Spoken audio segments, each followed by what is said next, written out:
I think he's an animal. Sick, twisted, venal. Hero. That's what we should be calling him. Doing things the cops won't do. Frank Castle is a grotesque insult to the Second Amendment. A fascist without the authority. If you ask me, people like Frank Castle ought to be applauded for putting all thieves and muggers and rapists in the morgue where they belong. Let those bastards feel scared walking down the street for a change. It's Son of Sam all over again. It's Bernie Dex. It's like the only thing protecting us is Frank. I just moved my family. Oh, Did anyone kill anyone in this town? Where does the insanity end?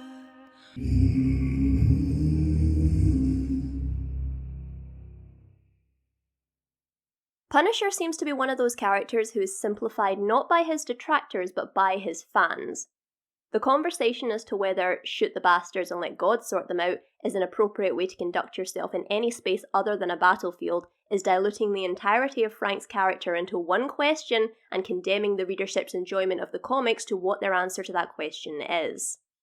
Now don't get me wrong, there is nothing wrong with loving the unapologetic nature of some of this character's comics that range from serious meditations on the nature of war to cartoonishly gory, sometimes both in the same run. I mean, if I told you that the way Frank killed one of his nastiest enemies was by trapping her in a room full of polar bears, punching one of the polar bears in the face, causing them to rip her limbs off, and then yeeting her limbless corpse back into her burning house like he's Messi scoring in extra time. That is sensational! People who take this shit seriously need their heads examined. Either that or they just didn't read the comics. Frank Castle is the picture of a man with a hammer who refuses to be told that not every problem is a nail. No! Describing Frank is difficult because whichever way you try it, you ultimately end up not doing the complexities of this character justice. But for those who support him, and I don't just mean see where he's coming from, I don't mean sympathize with him, I mean unabashedly believe that what he is doing is right. Why? Because the truth of this character is that he is a response to the failings of a system. He is the consequence of something broken, not the solution to it. It really is quite astonishing how a writer can so clearly frame a character as in, do not let this happen, and the readership says, yeah, that's what should happen. But I'm getting ahead of myself. We should get into the history of Frank. And Frank starts the way a lot of great anti-heroes do, as an outright villain.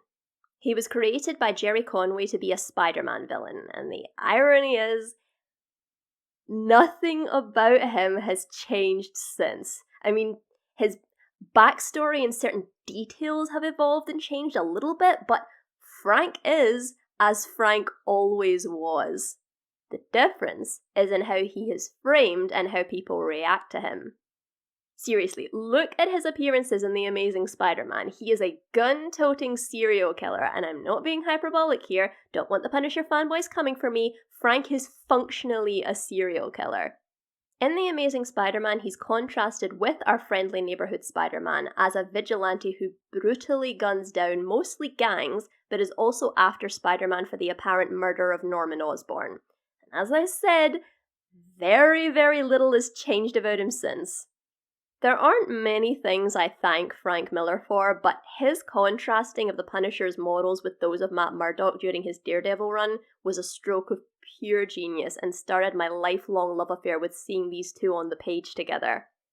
I'll get into Frank and Matt's relationship and conflict later and why I love it so much, but suffice to say, I just love what these two reveal about each other anytime they interact.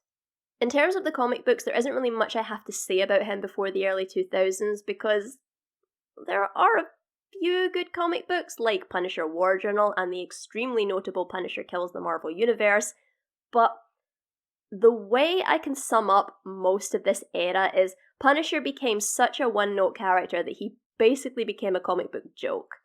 Nobody knew what to do with him. I mean, yeah, what do you do with him? He's the guy that kills his villains. Like, a villain turns up, bang, Frank kills him, he's dead. Another villain turns up, bang, Frank kills him, he's dead.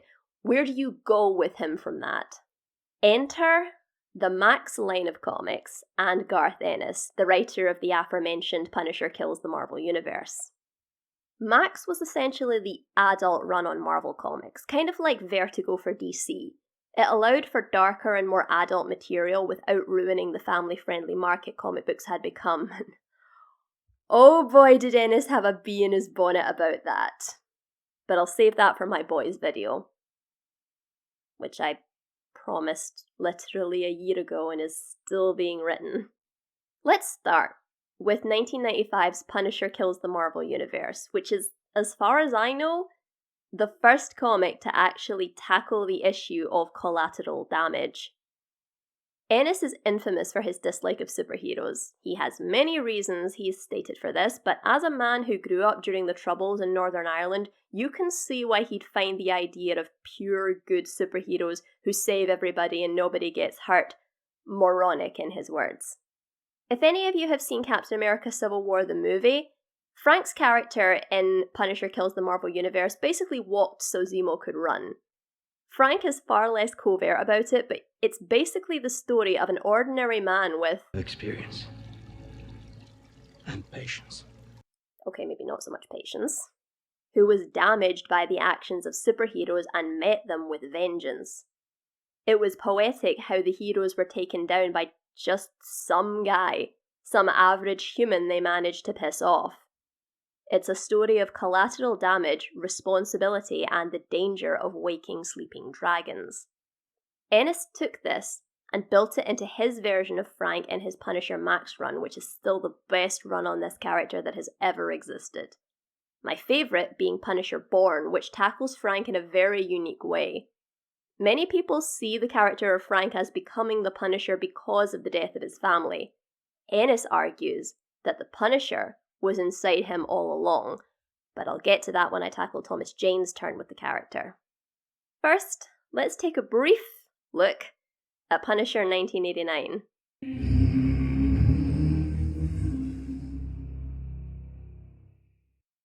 God, it's bad. It's so bad. It feels like the kind of movie you would put on just for the sake of laughing at it. You know, the kind of films with no budget made by people at the very start of their filmmaking careers who probably didn't pay that much attention in their filmmaking classes.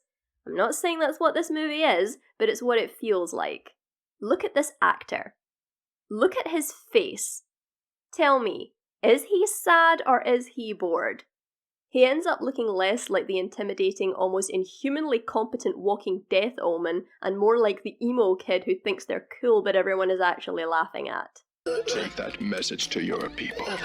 I don't have that much to say about this one. It's Punisher in name only. On to Thomas Jane.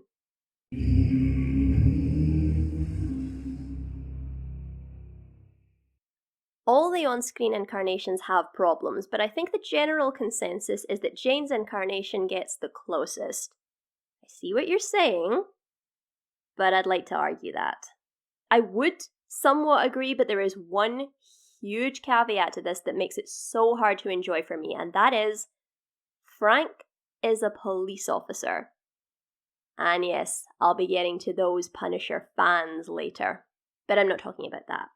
Thematically, Frank should never be a member of law enforcement, and in my opinion, should always be a soldier. Jerry Conway said of this character and the police's adoption of him, "To me, it's disturbing whenever I see authority figures embracing the Punisher iconography because the Punisher represents a failure of the justice system. He's supposed to indicate the collapse of societal moral authority and the reality some people can't depend on institutions like the police and the military to act in a just and capable way."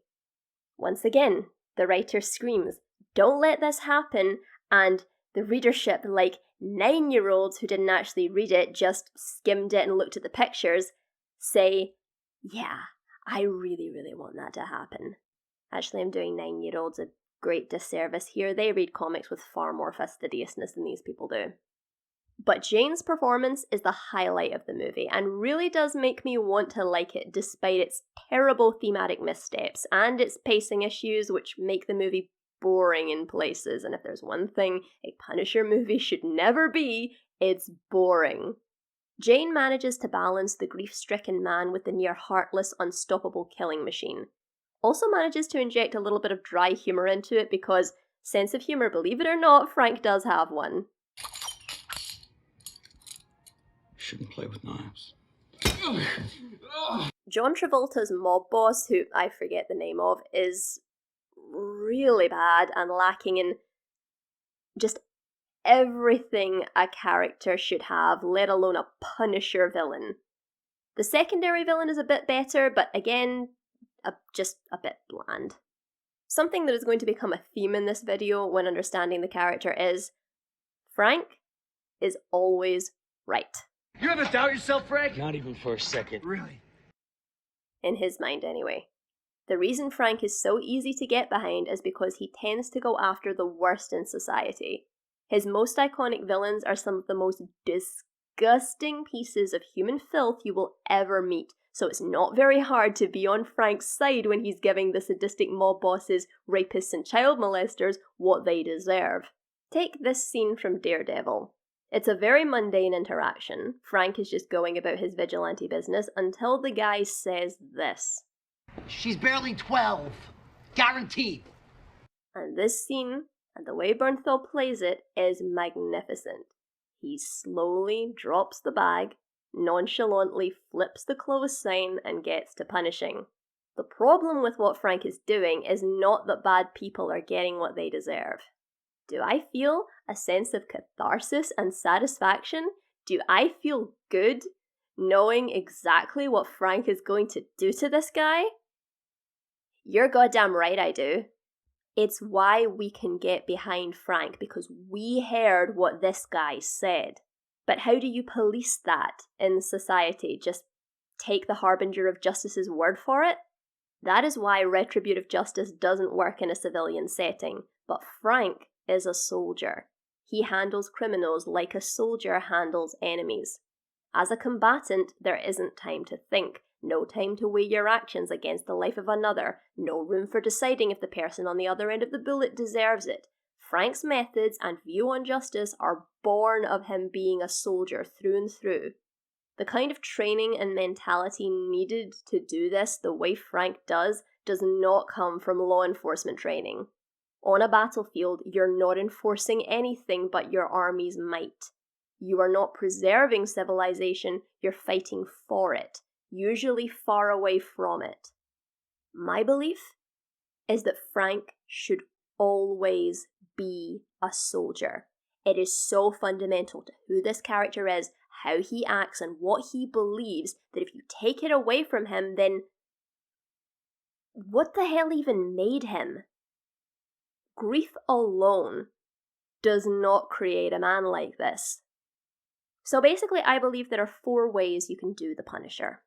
A deep exploration of Frank's mentality, a serious meditation on the nature of war or retributive justice, him as an antagonist or secondary presence in someone else's story, or just throw that all out and go balls to the wall. Enter Punisher Warzone.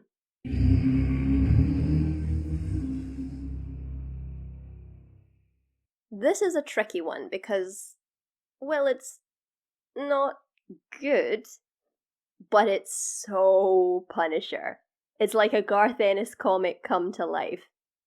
I don't talk much about directors, but this Lexi Alexander is a very interesting character. Her filmography is nothing outstanding, mostly low-profile movies, indie projects, and a few episodes of notable TV shows, but she was also apparently an avid martial artist, champion kickboxer, and former member of a German football hooligan group. Americans, you won't really know what football hooliganism is, but you know that sport? What's it called? You know, the sport where you kick the ball with your feet? The name escapes me, but it's a pretty big deal over, like, Europe and South America, most of the world. It's a pretty big deal. So, in a lot of countries, particularly in Europe, their football hooligans are basically just thugs who have an allegiance to a football team. That's basically what they are, but yeah, I found it very interesting that she was a member of a German football hooligan group. And all these interests she has, you can see reflected in the films she creates. Punisher Warzone being the standout in my opinion, if not the best one. I bring her up because the choices she makes in this film are so baffling, and yet I pretty much agree with all of them in concept. I think she was really, really onto something here. Like, angsty, wannabe, edgy fanboys take the Punisher way too seriously.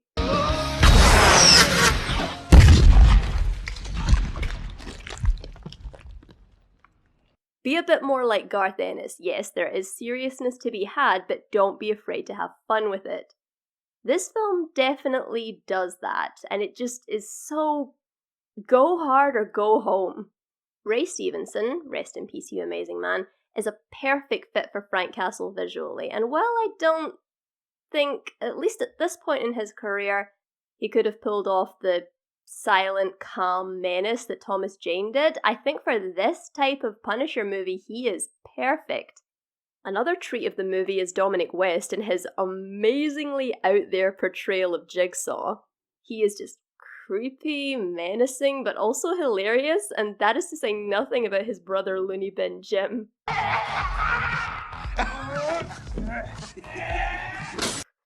just can't stop laughing. This film is just so much fun.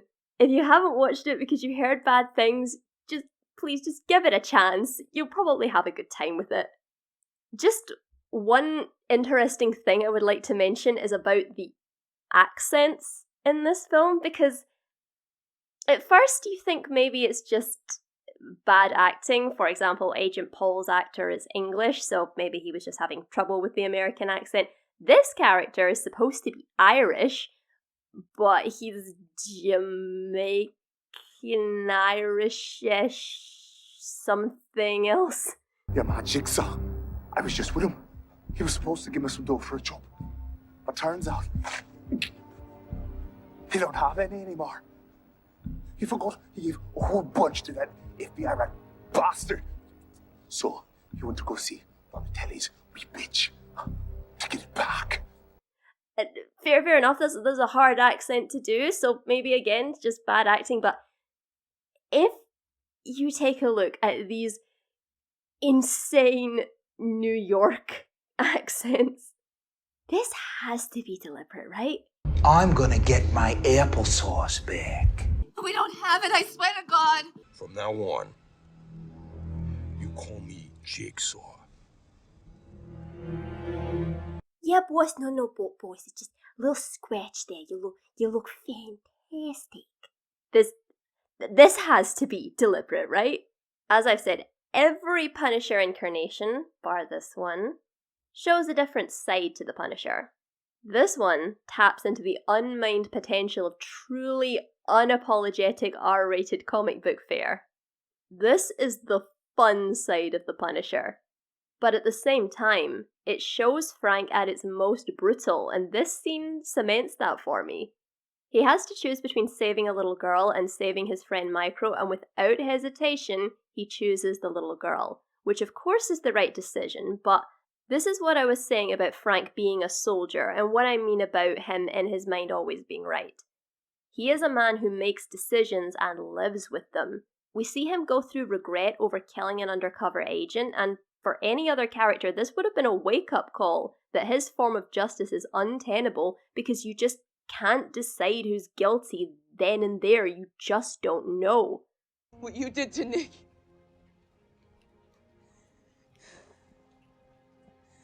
Who punishes you? But no. Frank is always right. He always has to be. It always has to be in some way worth it.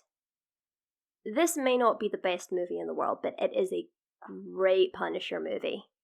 It gets the character more than any other adaptation I've ever seen, and is kind of my favourite of the lot. Seriously, we need to get this Legsy Alexander back. Just please, just Give her another crack at this character and have her make Frank punch a polar bear in the face. I need that, and I think she's the only one who has the balls to give it to me. But oh, do I have a lot to say about the latest incarnation.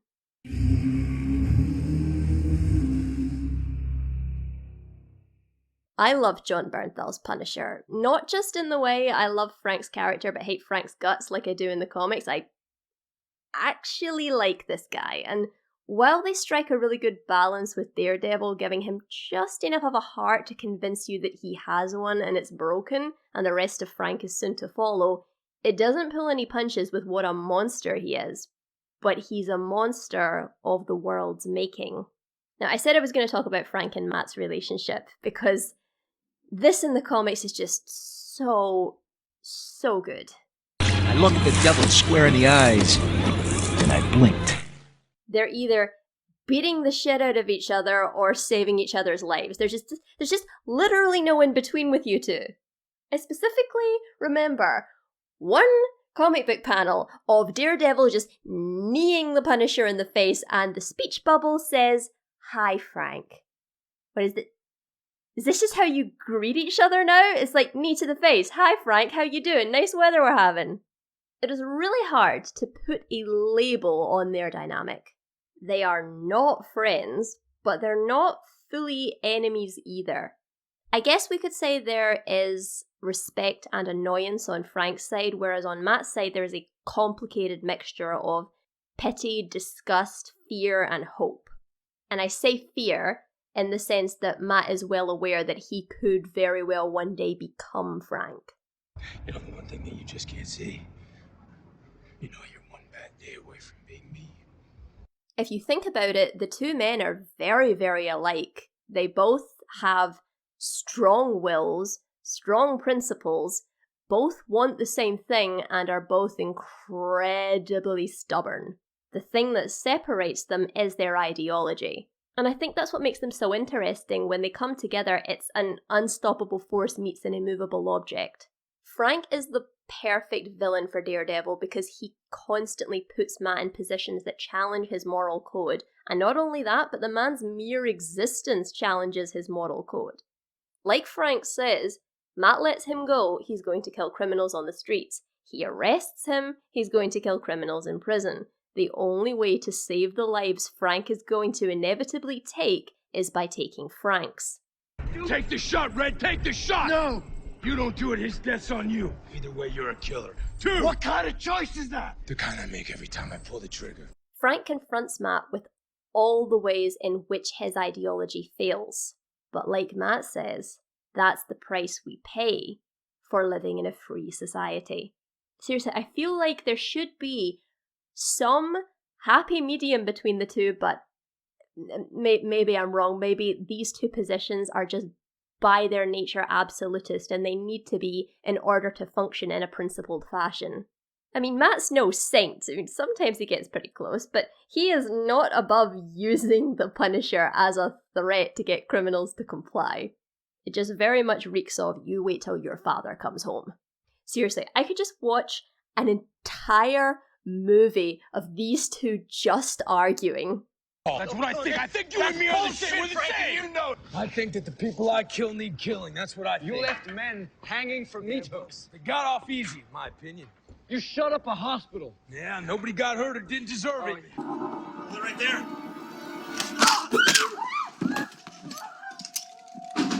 Yeah, Frank, I know by your standards that was a love tap, but I don't think you get to say that.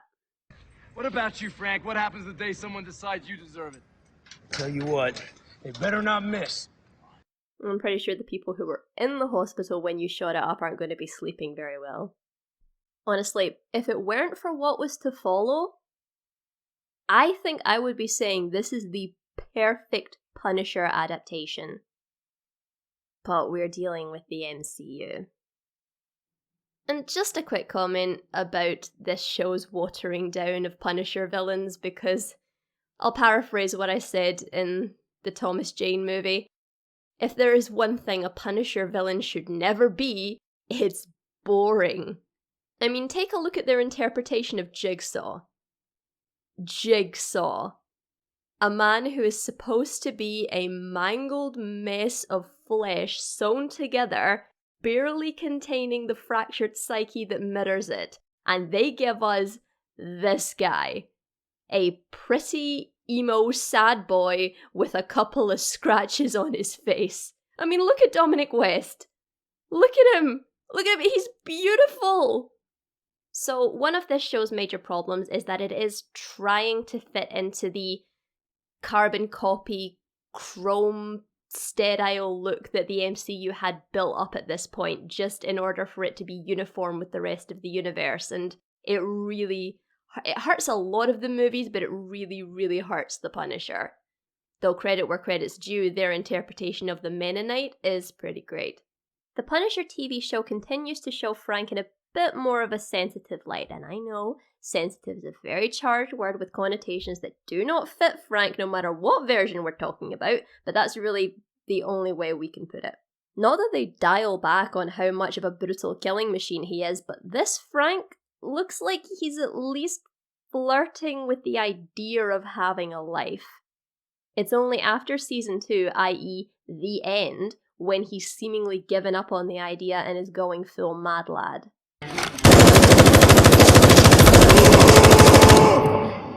So the problem with Jon Bernthal's Punisher is just he's a little too not dead inside. I think this could have easily been fixed by setting the show after Frank's family had been killed but before Daredevil. In Daredevil, he is full Punisher. I think there's no good in the filth that I put down, that's what I think. Frank at one point in his life was conflicted about killing, but that switch was flicked and it's never going to be switched back. So if this had been a series about him wondering whether or not killing was the right thing to do, not out of any ideas of mercy, but as to whether or not life is a bigger punishment, and maybe even the tiniest crumb of faith in the system, then him sparing Billy would have made a lot more sense. It would have also been a great moral lesson that we don't really see. A character going through a conflict over killing only for the world to teach him that it is right, or maybe even the only option. See, whatever it is that you wanted him to live with, you knocked it clean out of his head. That is beautifully displayed in the scene where he's trying to talk down a fellow veteran and he tells this story. Curtis ever tell you about how he lost his leg? I was supposed to secure a perimeter. That's when I saw this woman walking at us. She was 7, 8 months pregnant. She was walking right at us. My job was to keep her away. The only problem, Lewis, is when I looked at her, I saw my wife back home who was pregnant with my kid. And when she blew herself up, well, she killed that kid. How many characters other than Frank are going to get the life lesson, you should have shot that pregnant woman? And it would also serve as an amazing way to show the humanity Frank did at one point have and why he doesn't have it anymore. This show has a lot of good ideas, especially when it comes to the points it makes in relation to soldiers. PTSD, stolen valor, the mistreatment of veterans and their mental health, and how it can be difficult to impossible to integrate back into civilian life after living as soldiers do. And that is why Frank must always be a soldier. Everything, both admirable and condemnable about him, screams soldier. Everything from his skill set to his mentality is made for a life on the battlefield. Garth Ennis' Punisher Born is a must-read in my opinion for getting into the character. When it comes to Frank, previous writers have focused on the death of his family making him what he is. I personally find that a load of nonsense. Unfortunately, there will be someone somewhere in the world losing everything they love, and we do not see behaviour in a mentality like this. We do get pretty close, but that is people who have lost all they love in war and are currently still in a war zone. Part of this is because no one has the skill set Frank has, and hey, this is comic book world, of course there are going to be certain things that aren't going to be possible, but I believe it's deeper than that. Nature and nurture both play a part in most scenarios, but for Frank, I think nature plays more of a part than it does for most. For me, Frank is a natural-born killer.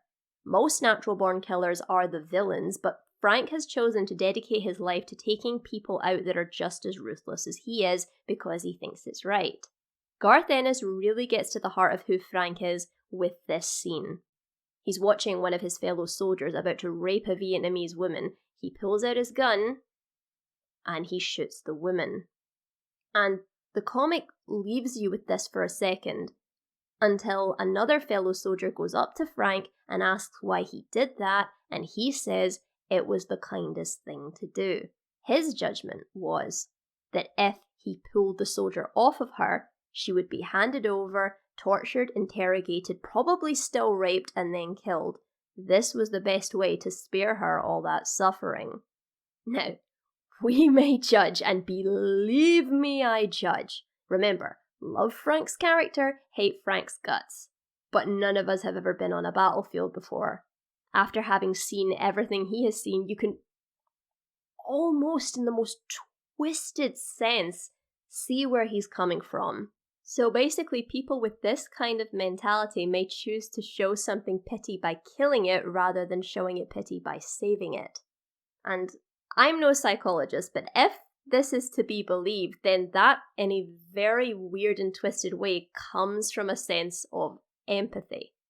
And since Frank can't save her, he sees killing her as being the next kindest option.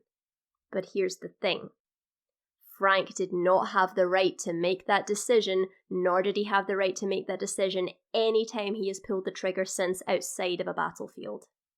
And later on, when he finds the soldier who tried to rape the woman, he kills him by just shoving his face into water, standing on him, and there is just nothing there. Like, you know the phrase, the lights are on but no one's home?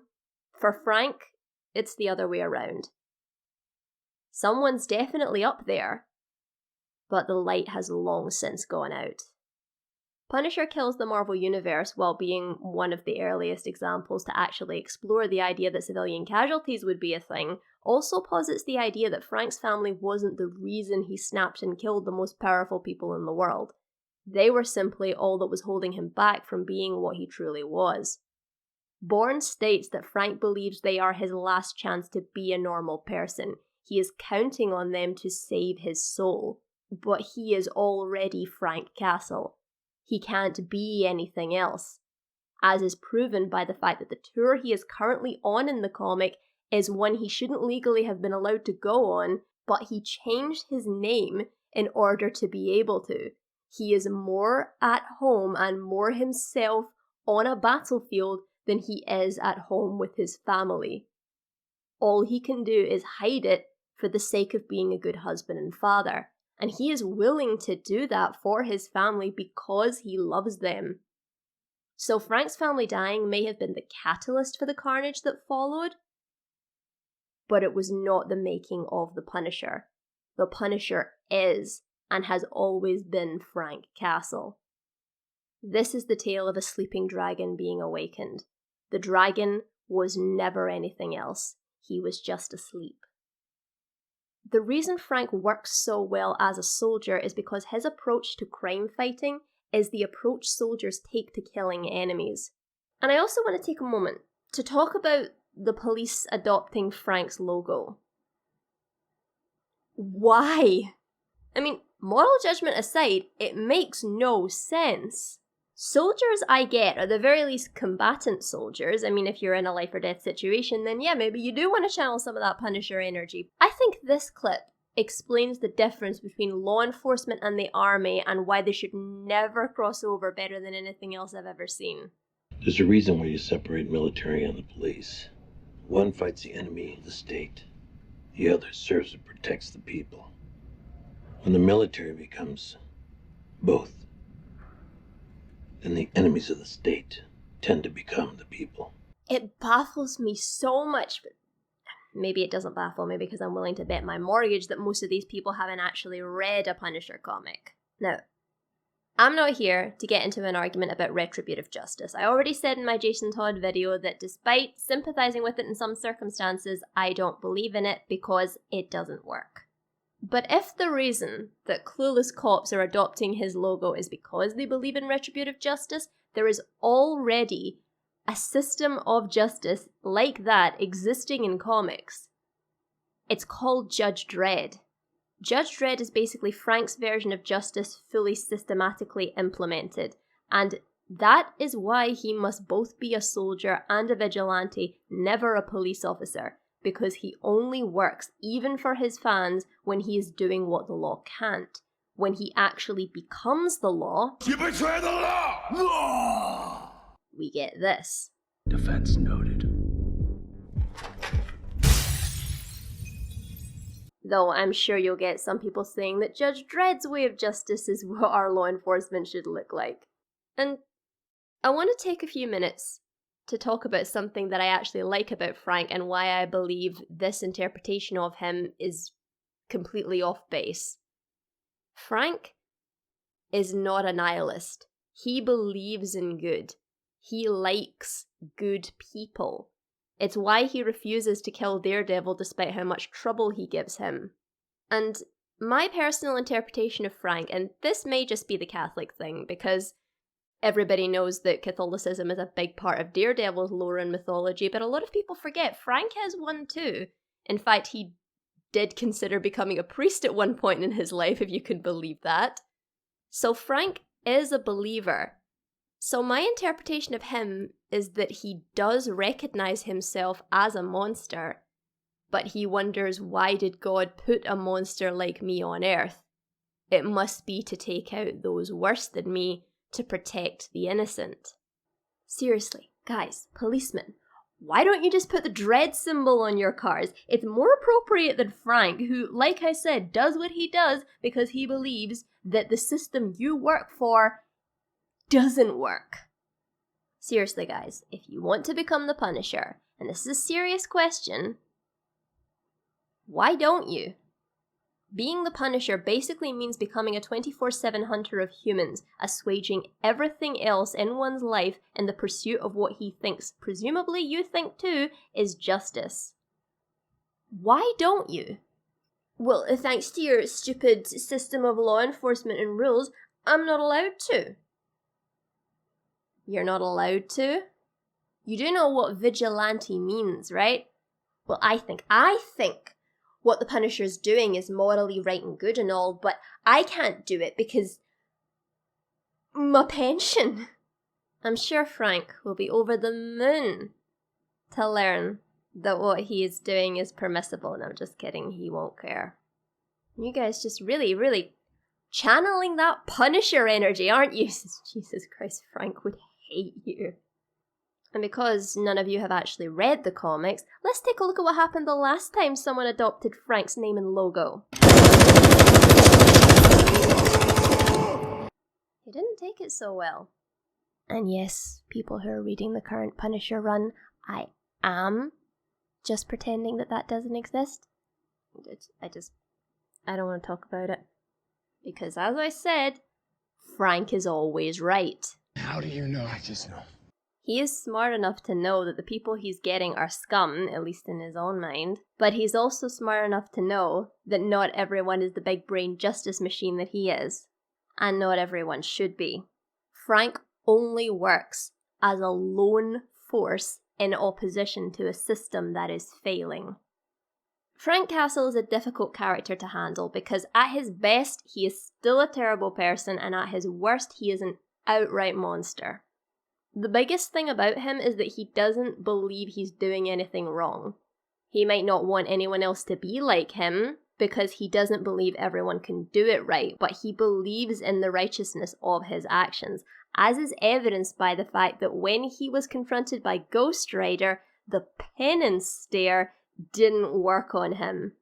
No room for hesitation, no room for regrets. Just decisive, swift justice. What I find odd about Frank's name is that I believe punishment has to be felt for it to be effective. With Frank, there is no room for those he punishes to meditate on their wrongs. It's just an end. You had your chance, and you only got one. Punishment is more what the devil does. So if Matt Murdock is the devil, then Frank is the Grim Reaper. As soon as he has marked you out for death, you can run and hide as long and far as you want. No one escapes this. No one can get away. You are, for all intents and purposes, gone. No escape, no penance, no second chances, not even any particularly large level of suffering. Just an end.